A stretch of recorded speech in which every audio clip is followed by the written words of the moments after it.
En el principio era el verbo era con Dios, el verbo era Dios, este era en el principio con Dios, todas las cosas por él fueron hechas, y sin él nada de lo que ha sido hecho fue hecho, dice Juan, del 1 al 3. También de nosotros sabemos que en Colosenses 2:9 nos dice, porque en él habita corporalmente toda la plenitud de la deidad. En Jesús está Dios pleno. Vamos a ver entonces cómo fue en este sentido el proceso de la creación. Vimos entonces que la luz, el Ein Sof, el eterno, la esencia, dicen los libros, los textos entonces sagrados de Dios, emite su rayo de luz en la oscuridad. Emite su rayo de luz, que es él mismo, no una creación, sino es él mismo que penetra la oscuridad. Ese rayo de luz lo denomina Keter, que quiere decir corona. Ese rayo de luz es la corona de la creación. Representa la voluntad de Dios de hacer la creación. Y ese rayo de luz inicia una creación. Inicia una creación con una emanación de su luz. La primera emanación de su luz. Esa primera emanación constituye la sabiduría de Dios. Dios hizo todo con sabiduría. Su primera emanación en la creación fue en su sabiduría. Y ese primer mundo que genera con su emanación, es el reino de él en su sabiduría. Y que nosotros sabemos entonces que en Proverbios 1:7 dice: el principio de la sabiduría es el temor de Dios. Esta es la traducción que nos vemos, pero la traducción original de este versículo es: en el principio es la sabiduría, el temor de Dios. El principio, donde se originó todo, es en la sabiduría de Dios. Ahí se originaron todas las cosas. Seguimos entonces, miramos ahora sí en un proceso así como rapidito, porque esto es un estudio bien largo. Vamos a mirar cómo fue entonces el proceso que dicen estos textos. El Ein Sof, la eterno, la esencia, penetra la oscuridad con su rayo de luz, que es la voluntad de él, su corona, emite la primera emanación que crea un mundo espiritual de luz que todavía es muy no es posible verlo porque es demasiado poderoso, de manera que ese emite otra emanación, otro mundo que va oscureciendo la luz, y así sucesivamente va haciendo emanaciones de luces que son mundos espirituales, o llámelo cielos, mundos espirituales. Sigue haciendo donde cada uno va teniendo, aquí uno no precisamente porque como son muy luminosos no se ve, pero aquí está la sabiduría, el entendimiento, la comprensión, la bondad absoluta, el poder, el amor y la belleza, y sigue haciendo emanaciones para ir ocultando su luz y que se vaya pudiendo para poderse expresar él más. Va haciendo más emanaciones y va creando mundos espirituales. Y a lo último, entonces hace la última emanación, viene a ser lo que se llama el mundo físico, que ya en la suficiente oscuridad pues, se logra obtener un mundo físico que puedan ver. Es el universo en el que nosotros vivimos. Ese es el texto que refieren ellos. O sea que el primer versículo de Génesis, que dice: en el principio Dios vará los cielos y la tierra, quiere decir que creó estos mundos espirituales y la tierra como el universo físico, no la tierra que nosotros tenemos. Cuando mira usted en hebreo el versículo de Génesis dice que creó Haaretz. Haaretz es la tierra que creó al principio el universo, y cuando creó a Adán lo hizo de polvo de Adamá, que es el polvo físico de la tierra. Esto es lo que dicen en los textos y que les produjo tanta confusión a todas las personas que vivían en esa época. Y aún en nuestro tiempo hay tendencias religiosas a decir que Jesús no es Dios. Ahora, que esto es cierto o no, lo importante es que para mí me fortalece mi fe en el primer versículo de Génesis. En el principio creó Dios los cielos y la tierra. Y también me fortalece mi creencia en que Jesús es el Hijo de Dios, es la plenitud de Dios, y en Él, por Él y para Él fueron creadas todas las cosas. Lo que sí le causa a uno una intriguita es comparar estas interpretaciones de los libros sagrados judíos que vienen de tiempos inmemoriales con las teorías científicas actuales, donde dicen que todo comenzó con una explosión fulgurante de energía en la materia negra, en la materia oscura. Dejemos ahí, porque eso sería un tema también especial para tratar en un tema que se llamaría la ciencia y la Biblia. Y ahora los invito a que nos vayamos a ver la segunda parte de este estudio, que se trata del versículo 20,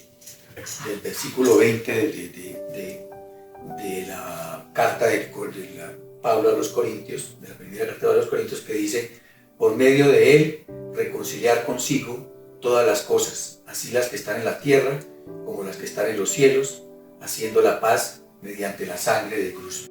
Estamos tratando con la carta de Pablo a los Colosenses del versículo 12 al 20, y ya vimos los primeros versículos donde habla de la deidad del Hijo, de la deidad de Jesús, que tuvo que aclararle los apóstoles a la iglesia de los Colosenses a raíz de las tendencias religiosas que habían surgido, donde decían que Jesús era una creación de Dios y por lo tanto no era Dios. Eso es la primera parte.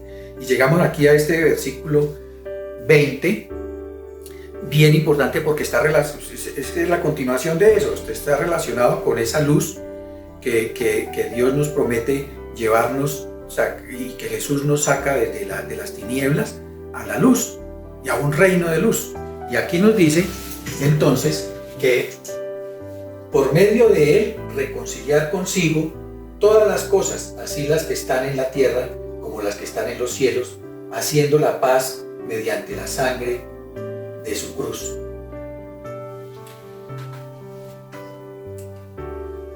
Entonces vamos a mirar cómo es que Dios hace esa reconciliación por medio de su amor. Y vimos entonces que Dios es luz y que Jesús es la luz del mundo.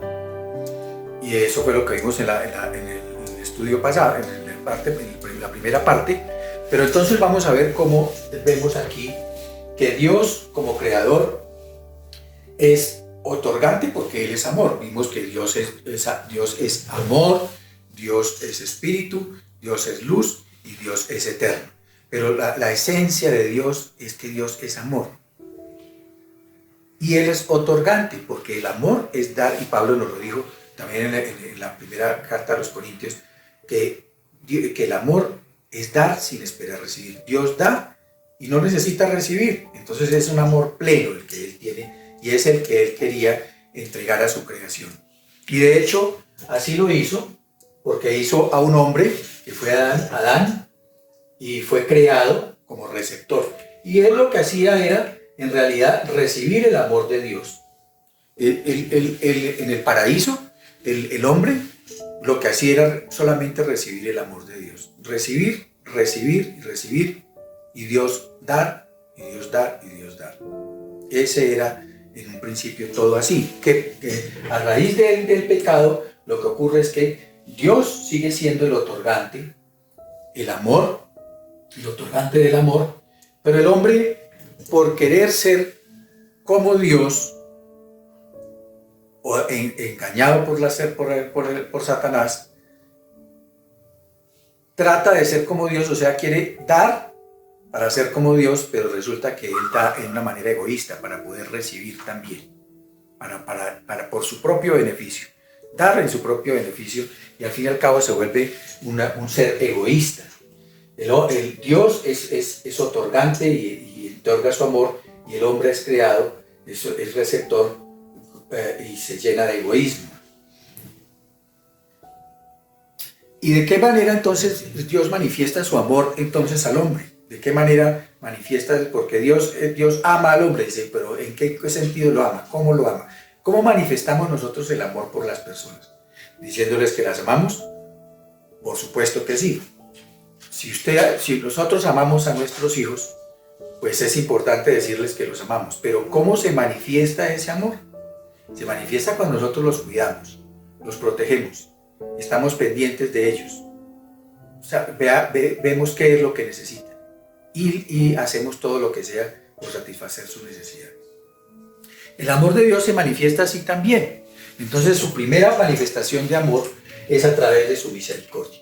Dios tiene una relación del hombre que manifiesta su amor a través de su misericordia. El problema del hombre entonces es que a raíz de su egoísmo, de estar sumergido en el pecado y de tener tendencia al egocentrismo, al egoísmo, entonces el hombre se embriaga de esa misericordia de Dios, se llena de esa luz de misericordia, se llena de ese amor de Dios y ni siquiera percibe que es amor de Dios, porque lo ve tan natural que ni siquiera reconoce que es el amor de Dios. El hecho de que el sol salga para todos, tanto para creyentes como para no creyentes, y para buenos y para malos, es que mi Dios es misericordioso, y eso es inmerecido. Es inmerecido, es gracia, es por gracia que Él da su amor a través de la misericordia. Y nosotros nos embriagamos, el no creyente, por supuesto, pero el creyente también. Y entonces le decimos a Dios: Señor, Padre eterno, regáleme un apartamento, porque es que necesito un apartamento. Recuerda que tú dices que no hay justo desamparado. Entonces dame un apartamento. Y Dios le da los recursos y le da el apartamento a la persona. Pero al poco tiempo está diciendo: ay, Señor, Dios Todopoderoso, yo soy tu hijo.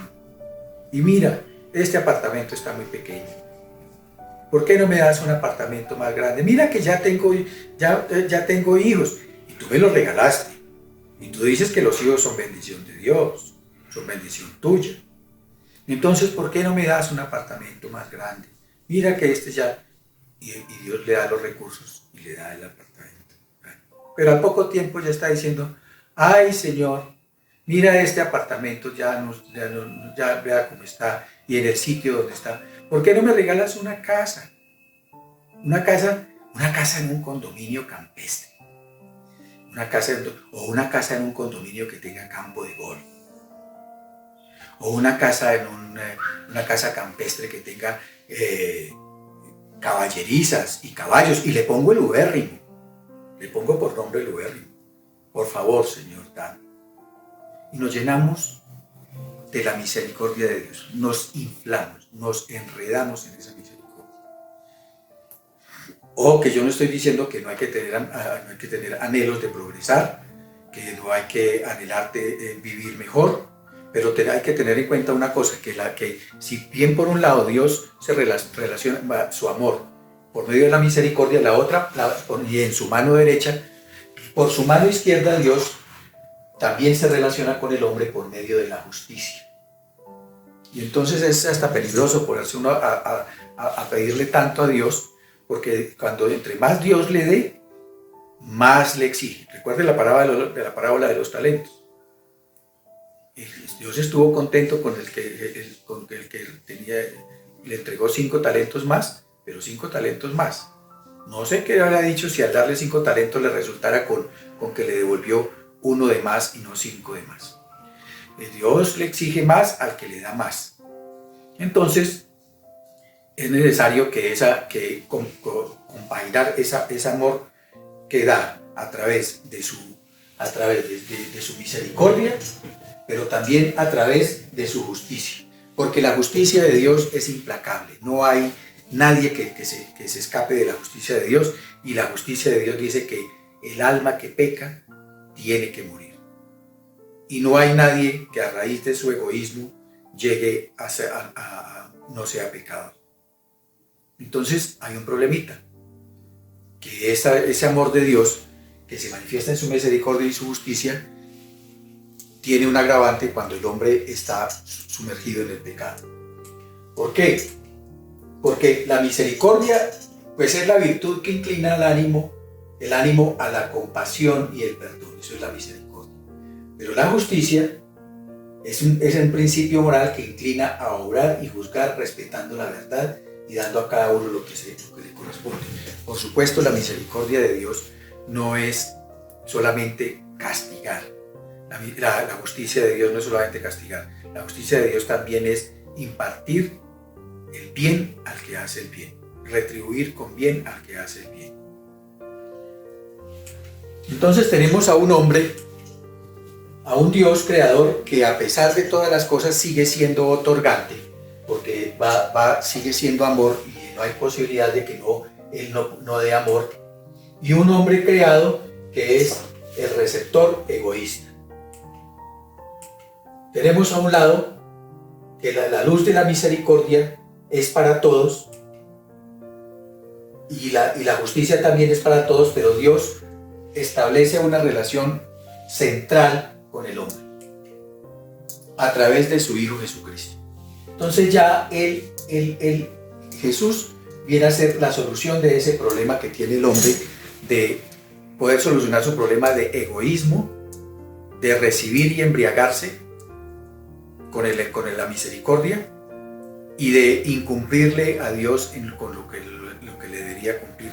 Y viene a ser Jesús en el centro, donde Jesús viene a representar tanto la misericordia plena como la justicia plena. Porque es la misericordia plena porque Jesús entrega su vida por el pecador. Jesús da su vida con el pecador y eso es misericordia plena. Y el pecador es perdonado, su pecado es subrogado. Digamos, no se hagan ilusiones de que Dios perdona el pecado. Dios no perdona el pecado porque si no, no debería tener razón la venida del Señor Jesús. Dios castiga el pecado mío y el de todos los creyentes, el de todos los que creen en Él. En Jesús Dios lo castiga. No lo perdonó, lo castigó en Él. Lo que pasa es que Él lo sufrió, pero yo no. Y yo fui justificado, pero Él es el justo y Él fue castigado. Entonces, dice Dios, no te apartes ni a derecha ni a izquierda, ni te embriagues de la misericordia, ni te sometas a la justicia plena de Dios, porque para eso tienes el centro, ni a la derecha ni a la izquierda, para eso tienes el centro, que es Jesús.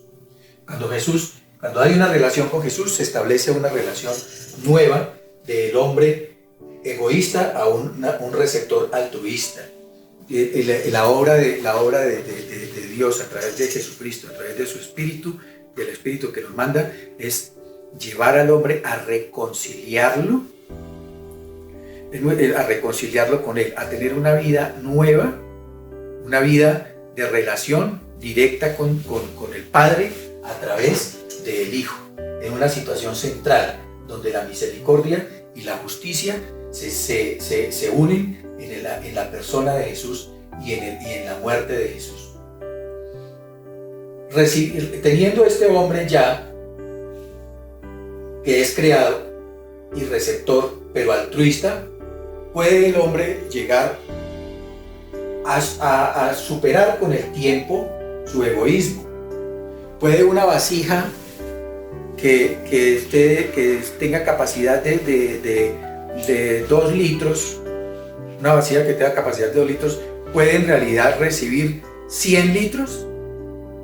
Sí, siempre y cuando esa vasija tenga una salida y permanezca llena siempre, porque tiene una salida y tiene una salida por donde pueda estar entregando de lo que recibe. Entonces ya el hombre tiene que comenzar a través del Espíritu Santo a dejar de ser egoísta y ser un receptor altruista a través de la relación con Jesús y del Dios creador. En ese momento ya esa luz de Dios que llega al hombre, esa luz que lo llena, puede llegar a comenzar a manifestarse en amor por las personas. O sea que ese amor que Dios da, ese amor que Dios entrega, ese mismo amor se hace manifiesto a través del hombre cuando tiene una relación con Jesús. Y puede llegar a dejar de embriagarse con el amor. Pero ¿qué sucede? Que propiamente esto no es tan así. En el Evangelio de Lucas, en el capítulo 11, dice: nadie pone en oculto la luz encendida.